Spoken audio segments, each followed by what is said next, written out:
जमलेल्या माझ्या तमाम महाराष्ट्रप्रेमी बांधवांनो, भगिनींनो आणि मातांनो,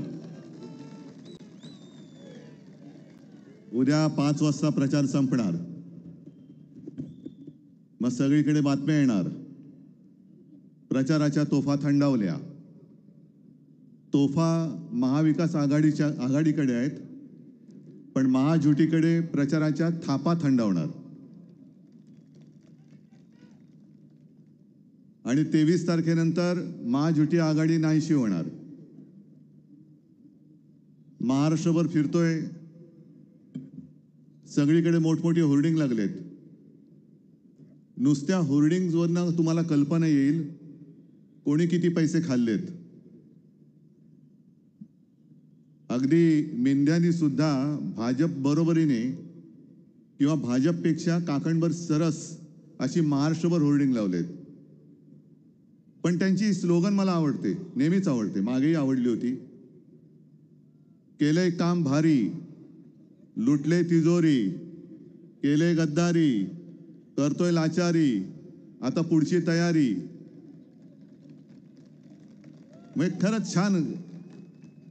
काय असं जरा वाचलं की बरं वाटतं. मी जाहिरात क्षेत्रातला आहे, त्याच्यामुळे असं हल्ली फार कमी मिळतं बघायला.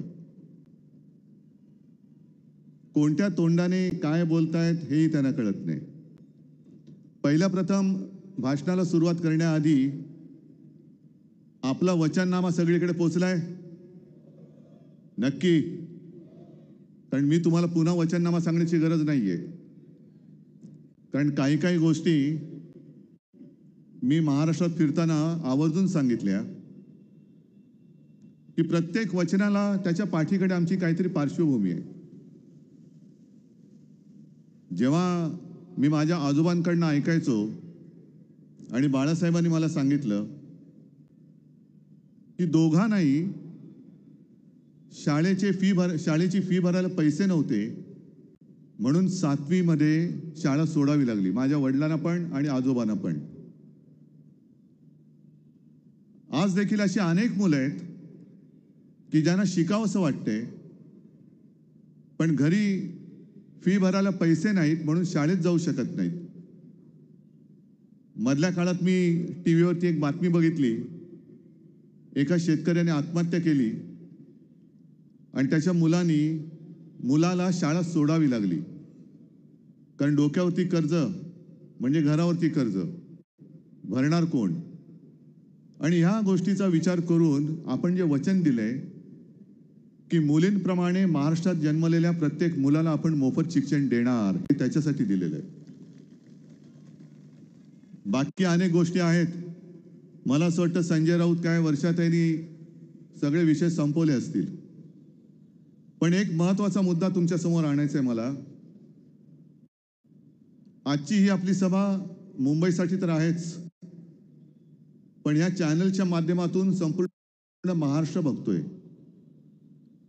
आणि ही लढाई कोण जिंकणार? महाराष्ट्र द्रोही जिंकणार की महाराष्ट्र प्रेमी जिंकणार? याच्याकडे संपूर्ण देशाचं लक्ष आहे. छत्रपती शिवाजी महाराजांचा मावळा जिंकणार की मोदी शाह अदानीचा नोकर जिंकणार, हे ठरवणारी ही निवडणूक आहे. अनेकदा आपण असं म्हणतो की निवडणूक जवळ आल्यानंतर मुंबई तोडण्याचा अपप्रचार केला जातो. हा अपप्रचार नाहीये. हे मी मुद्दामून जे काही घेऊन आलोय ते तुम्हाला सांगायला आलोय. कारण हे आपण विसरून जातो. वाचतो पेपरमध्ये, पण नंतर कुठेतरी कानाडोळा होतो आणि विसरून जातो. हे जे काही घडतंय, या सरकारला मुंबईचा म्हणे जीडीपी वाढवायचा. आता मला केस वाढतात कळतात, नखं वगैरे वाढलेली दिसतात. जीडीपी कसा वाढतो, कुठे वाढतो हे काय नाही. पण जीडीपी वाढवण्यासाठी संपूर्ण मुंबई महानगर हे मोठमोठ्या बिल्डर्स आणि डेव्हलपर्सना देऊ टाकायचं यांचं षडयंत्र आहे. आणि त्याला सुरुवात झाली. काही दिवसांपूर्वी तुम्ही सोडून दिली असेल की गेल्या काही महिन्यापासून दिल्लीतला जो नीती आयोग, आता नीती आयोग हा राज्याच्या विकासाला मदत करत असतो, काही सूचना करत असतो, काही वेळेला इतरही मदत करत असतो. स्वायत्त आहे. आपल्या महाराष्ट्राची राजधानी आहेच, पण देशाची आर्थिक राजधानी, या आपल्या देशाच्या आर्थिक राजधानीचं महत्त्व मारून टाकायचं, केंद्रशासित करता येत नाही, तोडण्याची भाषा नाही. कारण मागे शिवसेना प्रमुखांनी आपल्याला आदेश दिलेला आहे, जो कोणी महाराष्ट्रापासून मुंबई तोडण्याची गोष्ट करेल किंवा तसा प्रयत्न करेल, तो कोणी असला तरी त्याच्या देहाचे तुकडे केल्याशिवाय आम्ही राहणार नाही, ही शिवसेना प्रमुखांनी दिलेली आपल्याला शिकवण आणि आशय. मग सरळ तर काही लढता येत नाही. मग काय करायचं? मुंबई महापालिका करून ठेवली आणि त्यांच्या कारभारातून सगळं ओरबाडणं सुरू आहे. मग मुंबईची एक ब्ल्यूप्रिंट ही नीती आयोगाच्या माध्यमातून तयार आहे की ज्याच्यामध्ये मुंबई महापालिकेचं महत्व पूर्ण मारूनच टाकलंय. नंतर वर्ल्ड इकॉनॉमिक फोरम आणि MIDA यांच्यात एक MOU सुद्धा 2 महिन्यापूर्वी झाला आहे. संकट किती मोठं आहे ते बघा. आपण जर नुसतं कटेंगे हे ह्याच्यामध्ये राहिलो, मी देवेंद्र फडणवीस सगळ्यांना सांगतोय की तुमचं बटके थोडा मुंबईवरती घातला, हम आप काटेंगे, जरूर काटेंगे. कसल्या गोष्टी करताय, कोणाला शिकताय? आणि मुद्दे त्या मुद्द्यावरती बोला ना. आम्ही मुद्द्यावर बोलतो, तुम्ही त्यावरती बोला. बटके काटेंगे. अरे मी मुख्यमंत्री असं एक सुद्धा अशी हिंमत कोणाची झाली नव्हती, एक सुद्धा होऊ दिलं नव्हतं. सगळे सुरक्षित होते. आणि आता जर का मोदी तिकडेतून जर यांना अनसेफ वाटत असेल तर मोदीजी पहिला प्रथम आपण राजीनामा द्या आणि पाहिजे शिवसेनेत नाही घ्या, पण शिवसेना कसं काम करते ते तुम्ही बघा. कुठे तुम्ही नेता 14 साली कुठे नेऊन महाराष्ट्रामध्ये तीच परिस्थिती आहे की महाराष्ट्र कोणत्या दिशेला नेऊन ठेव, संस्कार असेल, संस्कृती असेल, भाषा असेल, हे कुठे काळोखामध्ये नेऊन टाकायचं, आपल्याला बिथरून टाकून यांच्या पोळ्या भाजायच्या. म्हणजे मी जे अनेकदा बोलतो ना की हिंदू फरक तो हाच आहे की आपलं हिंदुत्व हे घरात दूध पेटवणं आणि त्यांचं हिंदुत्व हे घराच्या होळ्या पेटवणार हिंदुत्व आहे. म्हणजे असा नंतर विषय आहे की लोकांच्या घरांच्या होळ्या पेटायच्या आणि त्याच्यावरती यांच्या पोळ्या भाजायच्या आणि वर 35 पोळ्या खाल्ल्या बरे. अरे पण लोकांची घरं जळल्या काय, घरं जळू दे, पण आमच्या मात्र पोळ्या भाजायला पाहिजे. या सगळ्या गोष्टी बघितल्यानंतर मध्ये लोकसभेला जो त्यांनी एक फटका प्रचार केला, महाविकास आघाडी म्हणून आपण पूर्ण देश एकटा केला, दाखवलं आणि ते खरं होतं. आपण तसं बोललो तर भारतीय जनता पक्षाचेच खासदार आणि काही माजी मंत्री बोलले होते की आम्हाला 405 का पाहिजे, कारण आम्हाला देशाचं संविधान बदलायचंय. तो मुद्दा उचलला आणि लोकांसमोर ठेवला, संविधान मारायला निघाले. मग हारल्यानंतर सुरू केलं, त्यांचं एक नॅरेटिव्ह होतं. मग हे जे काय सांगतोय तुम्ही, जो काय MOU आहे हा काय फेक नॅरेटिव्हचा भाग आहे? धारावी धारावी धारावी नुसती धारावी नाहीये, अख्खी होळी हे अदानीच्या घशात घालतायत. आणि केवळ धारावीमुळे अख्खी मुंबई नव्हे तर मुंबईच्या आसपास परिसर सुद्धा त्याच्या घशात घालतायत. जिथे जातोय तिथे अदानी, जिथे जातोय तिथे अदानी. प्रचाराची सुरुवात मी कोल्हापूरपासून, तिथले आपले राधानगरीचे KP पाटील साहेब आपल्या विकलेलं आहे. चंद्रपूर गेलो, तिथल्या खाणी आणि तिथली देऊन टाकली. आज पालघरला गेलो, तिथलं वाढवण बंदर झालं तर अदानी देऊन टाकणार आहेत. एअरपोर्ट अदानी, बंदर अदानी, आपल्याला वीज अदानीकडे, खाणी अदानीकडे, सगळे उद्योग धंदे अदानीकडे. हे संकट फार मोठं आहे, संकट मोठं आहे. आणि जसं म्हणतो आणि सुतानी, तसं आपल्या महाराष्ट्रासमोर अदानीची सुलतानी हे फार मोठं संकट आहे. अदानीची सुलतानी. आणि आम्ही फेक नॅरेटिव्ह जर बोलत असू तर धारावीसाठी या सरकारने काढले जे काही आदेश आहेत, मिठागर अदानीला, टोला का अदानीला, मुलुंडचा अदानीला, कुर्ल्याची मदत, हे आदेश आहेत, सरकारचे आदेश आहेत. हे तर काही नाही. नंतर आपलं चाललं तर मी ते आदेश फेकून राहणार नाही. जवळ इकडे कोणी माणसं राहतच नाही. जे संजय बोलले की 23 तारखेला आपण ते जिंकणारच आणि राज्यावर फटाके फुटणार आहेत. पण जर माहिती जिंकली तर गुजरातमध्ये गुजराती लोकांना दोषी ना, सगळ्या व्यापाऱ्यांना धरा सुद्धा आपले आहेत. पण पंजाबमध्ये आज बोलले आहेत, आज काल बोललेले आहेत, व्हिडिओ पण आहे. मला पंकजाचे धन्यवाद द्यायचे. तू एक फार मोठं केलंस, आमच्या महाराष्ट्राच्या डोळ्याची पट्टी तू काढलीस, जशी आमच्या चंद्रचूड साहेबांनी न्यायदेवतेच्या डोळ्यावरची काढली आणि स्वतःच्या डोळ्यावर बांधली होती, तशी तू आमच्या महाराष्ट्राची ओळख पट्टी करीस. काय सांगितले की भाजप काम म्हणजे तिचं वेगळे आहेत. मी तुम्हाला त्याचा अर्थ सांगतो. भाजप काम म्हणजे भारी असं बघा. किती आहेत आपल्याकडे महाराष्ट्रभर 9,000. प्रत्येक बूथवरती भाजपचं दक्षता पथक आहे. 9,000 बूथवरती दक्षता एकापेक्षा अधिक माणसं असतात. एक माणूस जरी झाला तर 90,000 बूथवरती 90,000 माणसं. 2,80,000 3 झाले तर पाटील आणि सगळी माणसं गुलाबपूर भाजप आणले महाराष्ट्रामध्ये. गुजरात आपल्यावरती नजर ठेवायला आज जर ठेवला आणले पुन्हा आपली महाराष्ट्र अडकवण्याचा हे तर फेक नॅरेटिव्ह नाही ना. हे उद्धव ठाकरे पंकजामुळे बोलल्यानंतर याचाच अर्थ असा की इथली भाजपा हल्ली इथे भाजपामध्ये लोक राहिलेले नाहीत. महाराष्ट्रामध्ये राहणाऱ्या भाजपच्या भाजपच्या नेतृत्वावर विश्वास नाहीये. मग मराठी माणसावरती नाही, गुजरातीवर नाही, उत्तर भारतीयांवरती नाही, कोणावरच नाही. त्यांच्याकडे आता त्या राज्यातून नजर ठेवत आहे. मग माझा आणखीन एक प्रश्न. यावेळेला पहिला प्रथम म्हणजे आजपर्यंत अनेक निवडणुकांमध्ये मी शिवसेनेचा स्टार प्रचार म्हणून गेलेलो आहे. या निवडणुकीत किमान 2 ते 3 वेळा काही बॅग तपास केले. खरं म्हणजे मी त्याच्या कंपनीला एक पत्र लिहिणार, तुमचा ब्रँड अँबॅसेडर मला. ब्रँड अँबॅसेडर बॅग हो तो ऐसी हो सब इसको चेक करो. माझ्या बॅगा हरकत नाही. पण हे जे करायचं परत फिरतंय राजभर रात्री राहतात कुठे त्यांचं कोण करतोय. ते जे काही बॅग घेऊन देतात त्या बॅगेतले ढोकळे आणि शेवफाडा कुठून आणलाय. कोणासाठी फिरतायत, कोणाला काय वाटत. कारण मला असं वाटतं आजच सत्तेत बातमी आली, आज किंवा एक परवाकडे असेल की रात्रीच्या बैठकात आल्या आणि सगळ्या आढावा घेत आहेत. या पद्धतीने आजपर्यंत देशात कोणती निवडणूक कार्यकर्ते आणून त्या ज्या राज्यात मतदान होणार आहे त्या मतदारांवरती लक्ष ठेवण्यासाठी अशी मोठी माणसं किंवा फौज ही अद्याप आणलेली नव्हती. बाकी गुमराह करण्यात राजनाथ सिंह मला वाटतं देशाचे संरक्षण मंत्री आणि की डॉक्टर बाबासाहेब आंबेडकरांना नरेंद्र मोदींनी मदत दिलं. मला माहित नाही कुठे नाही, कारण देशाचे संरक्षण मंत्री बोलतात नाही. उद्या ते असंही सांगतील की रावणाचा आणि कंसाचा वध सुद्धा नरेंद्र मोदींनीच केला. अफजल खानाला सुद्धा नरेंद्र मोदीच मारलं. कारण त्यांच्यासाठी एवढं आहे ना, एकच आहेत कोणी सेफ आहेत. मोदी आहे तो सेफ आहे. कोण? भ्रष्टाचार सेफ आहे, गद्दार सेफ आहे, देशद्रोही सेफ आहेत. पण राजाजी बाकी प्रश्न तो तुम्ही प्रश्न काढताय, उकरताय म्हणून तुम्ही बोलताय, त्याचा मी एक वेगळं जोडपट्टी लावतो. बरं ठीक आहे. एक क्षणभर मानलं की डॉक्टर बाबासाहेब आंबेडकरांना भारतरत्न नरेंद्र मोदीजी दिलं, फार मोठे त्यांचे ते भक्त आहेत. मग आणखी मला प्रश्न त्यांना विचारले की गेल्या काही महिन्यांपूर्वी राज्याचा जो अल्पसंख्याक आयोग नेमला गेला, साधारण जे अल्पसंख्याक म्हणून ज्यांची नोंद झाली त्या समाजाची माणसं आयोगावरती सदस्य म्हणून असतात.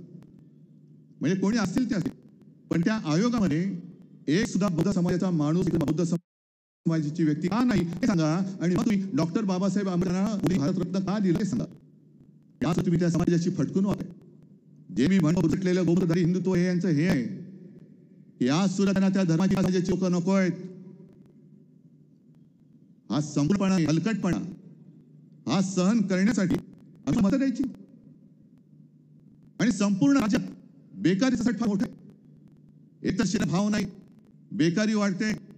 मी 2 दिवसापूर्वी एका सभेमध्ये सांगितलं म्हणून पुन्हा सांगतोय की सोयाबीन जे शेतकरी आहेत, कापूस पिकवणारे शेतकरी आहेत, त्या सोयाबीन पिकवणाऱ्या शेतकऱ्यांना सांगते की जरा एक 8 दिवस थांबा. हे सरकार जाणार म्हणजे जाणार, आपलं सरकार तुम्ही जाणार आहात. आणि आपलं सरकार असता सोयाबीन साधारण 6-6.5 पुढे होता. तुम्ही हे सरकार बदला, मी तुम्हाला सोयाबीनला 7,000 रुपये भाव देऊन करू. आपलं सरकार आल्यानंतर पुन्हा शेतकऱ्यांना कर्जमुक्त करून दाखवतो. फक्त तुम्ही सरकार बदललं तर आयुष्य बदलणार आहे.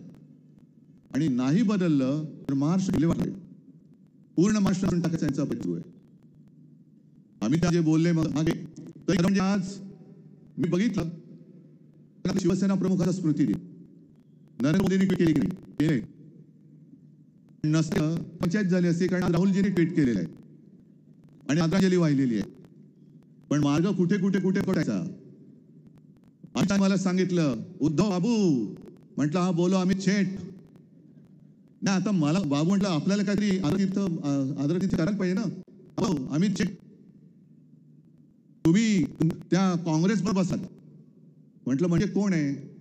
नाही, ज्यांनी 370 कलम विरोधात त्यांच्यासोबत बसलात. म्हटलं आम्ही चेक 370 कलम करताना ज्या पक्षाने तुम्हाला पाठिंबा दिला त्याच्यावर शिवसेना पण होती, हे तुम्ही कसं काय? जरा ब्राह्मी तेल वगैरे लावा डोक्याला, बरंच म्हणजे 2 होतील, ते पण वाढतील. आणि जर शिल्लक असली बुद्धी त्याबद्दल थोडी चमकेल. पण आम्ही तुमच्या सोबत होतो हे तुम्ही सोयीस्करपणाने विसरलात. बरं, 370 कलमचा प्रश्न तुम्ही जो माझ्या अंगावर भिरकवलाय, मग जेव्हा 370 कलम होतं आणि काश्मीरमध्ये हिंदू पंडितांवर त्याच्या होते, अनेक हिंदू पंडित स्वतः घेऊन आपल्या हातचं घर सोडून आपल्याच देशामध्ये देवासितासारखे भटकत होते. जो नटमट मधला कोणी घर देता घर, हे जीर्ण त्या हिंदू पंडितांच्या नशीब होतं. तेव्हा आम्ही भाई तुम्ही असो किंवा नरेंद्र भाई तुम्ही आहात, मुळामध्ये या नावाची पण माणसं या देशामध्ये आहे हे कोणाला माहिती नव्हतं. तेव्हा फक्त एकच हिंदू हृदय सम्राट शिवप्रमुख बाळासाहेब होते, ज्यांनी काश्मीर पंडितांना सांगितलं की तुम्ही इथे तिथे फिरू नका, तुम्ही आमच्या आहात, या माझ्या महाराष्ट्रात या. त्यानंतर त्यांच्या शिक्षणाची सोय, त्यांच्या रोजीरोटीची सोय हे शिवसेना केलं. म्हणून ते एक आणि एकच हिंदू हृदय सम्राट होऊ शकले. ते राहतील. तुम्ही किती प्रयत्न होऊ शकत नाही, कारण तुझं हिंदुत्व हे हिंदुत्व आहे. 370 कलम काढलं ठीक आहे, पण आजची ही निवडणूक आहे ही महाराष्ट्राच्या निवडणूक आहे. तेव्हा बेकार महाराष्ट्राच्या रस्ते फिरतात, शेतकरी येतात, ते सांगतात आम्हाला हमी भाव द्या, आणि त्यांना समाधान देण्याच्या ऐवजी 370 कलम काढले. काश्मीर 370 कलम काढले याचं मी स्वागत जरूर करतो, पण या तिथल्या कलमामुळे माझ्या शेतकऱ्याच्या पत्याने सुरक्षित राहत नाही ना, मला नोकऱ्या मिळत आहेत. आमचा आक्षेप आहे इथे आहे. मी अनेक प्रत्येकाला सांगतो की माझ्या मताबद्दल लोकांबद्दल त्यांचं आमचं काही भांडण नाही. आणि मी चॅनलच्या समोर सांगतोय की गुजराती लोक माता भगिनी आणि बांधव जे ऐकत असतील पाहत असतील, अनेक वर्ष तुम्ही मुंबईमध्ये राहताय, महाराष्ट्रामध्ये राहत, कधी आपलं भांडण झालं नाही. पण तुमच्यात आणि देशामध्ये मोदी आणि एक भिंत बांधायची तुम्ही घ्या, एक भिंत आणि भिंत मोदी मोदी झोळी निघून जातील. पण मोदी गेल्यानंतर गुजरात आपला हिंदुस्थान याची बांधलेली जी भिंत असेल ती जर्मनीमध्ये बांधलेल्या भिंतीपेक्षा अधिक वाईट बांधलेली असेल, आणि ती तोडायला कित्येक वर्ष जातील. तोपर्यंत सगळं विध्वंस असेल. हा करता हे पाप. म्हणजे मी गुजराती बांधवांना सांगू इच्छितो की आणि शहाणा अडवलं पाहिजे.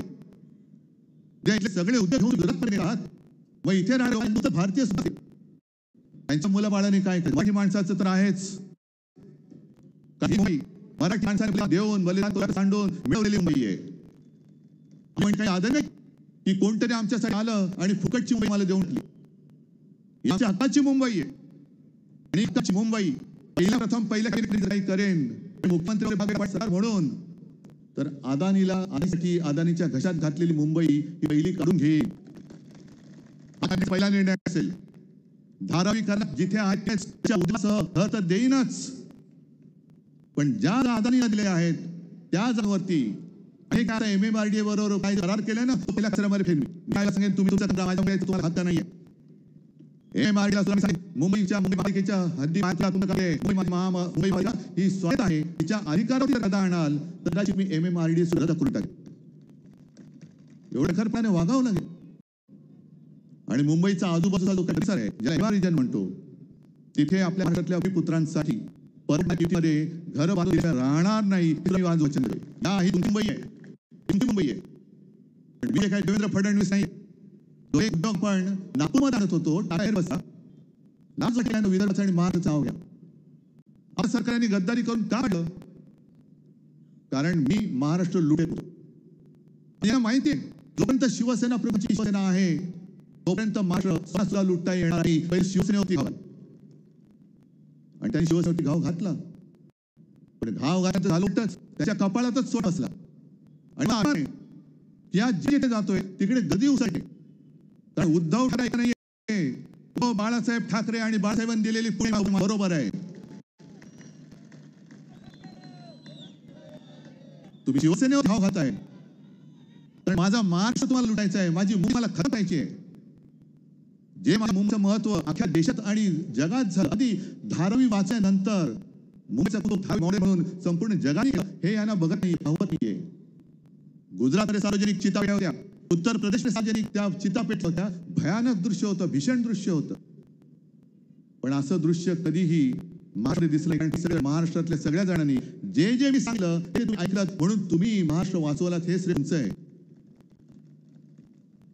मुंबई तो मारतायत म्हणून मुंबई आर्थिक केंद्र काँग्रेसचे इथेच ही जी काही बुलेटिन तुम्ही करताय ती वित्तीय केंद्र देण्याची जागा सुरली होती.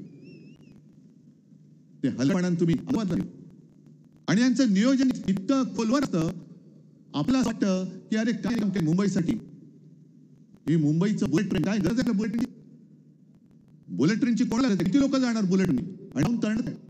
पण बरोबर स्टेशन हे धारावीच्या बाजूला कसं का विठा तोंड धारावीला तुम्ही इकडे तिकडे फेकून येणार आणि धारावी येणार, अमरावतीला जाणारे येणार.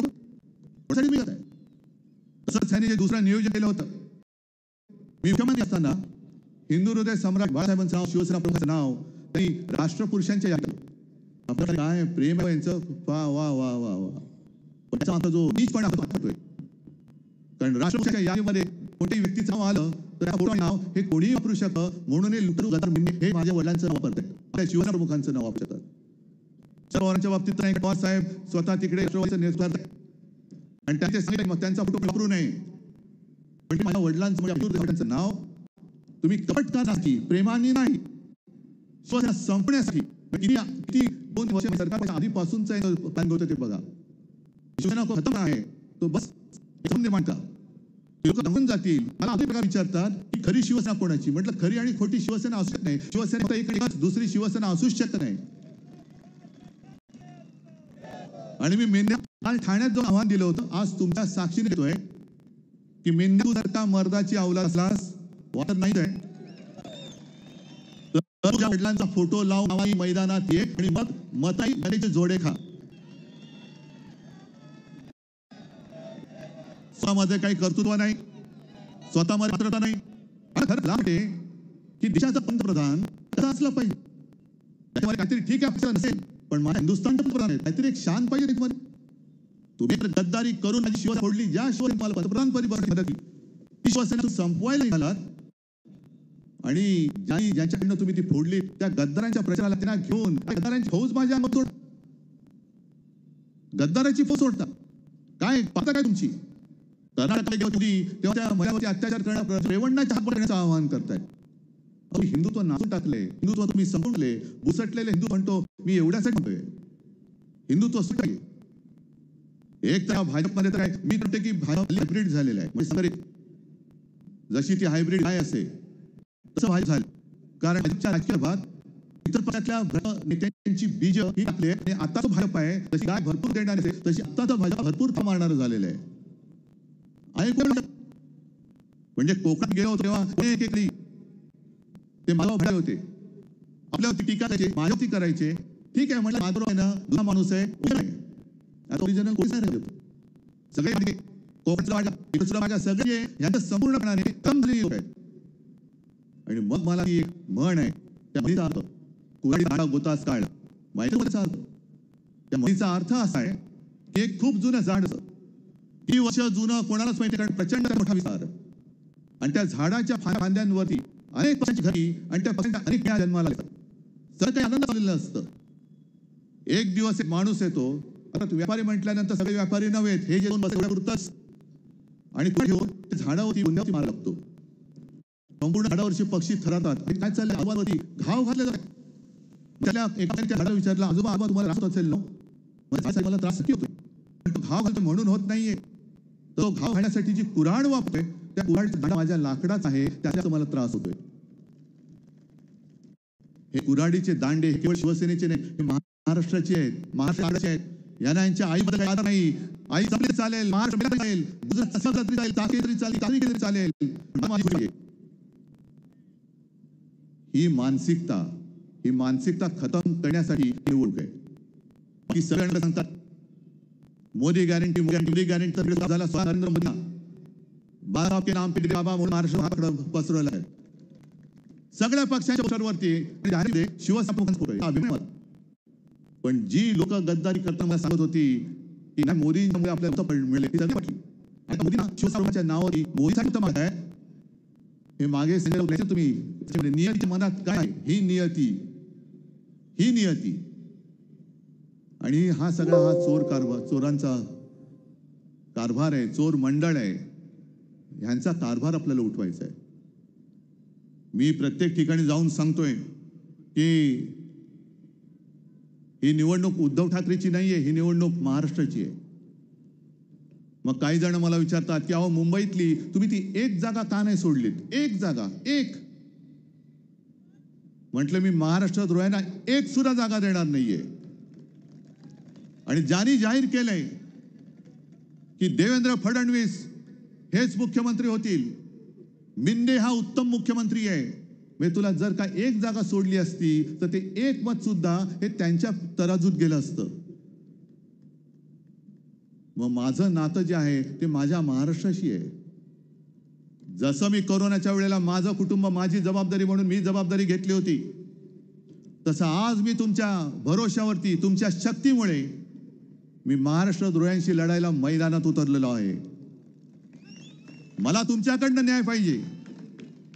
न्यायालयामध्ये मला अजूनही न्याय मिळालेला नाही.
अजूनही 2 वर्ष झाली, 2.5 वर्ष झाली, कधी न्याय मिळेल सांगता येत नाही.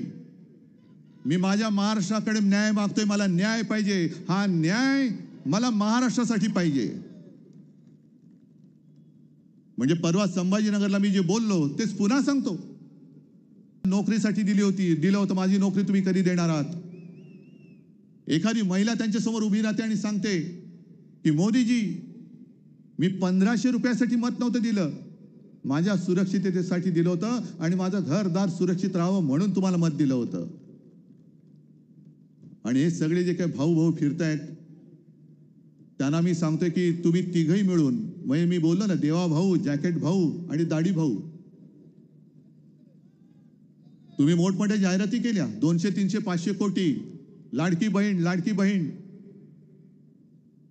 त्या जाहिरातीवरचे पैसे जर तुम्ही नीट वापरले असते,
तर त्यातनं एक योजना झाली असती.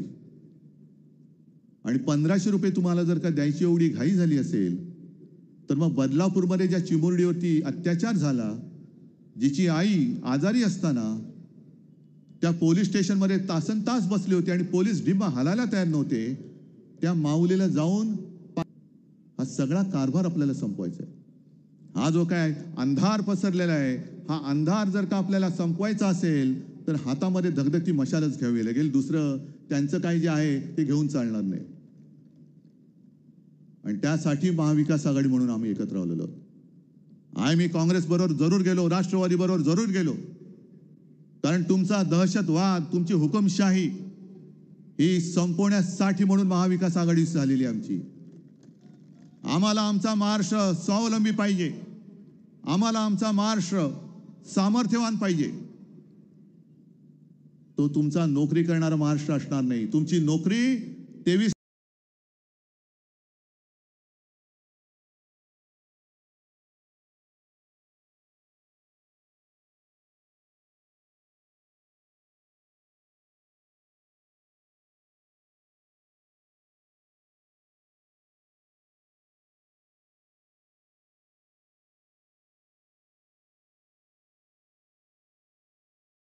तारखेनंतर मेंढ्या तू जरूर जा, त्यांचे बूट चाट.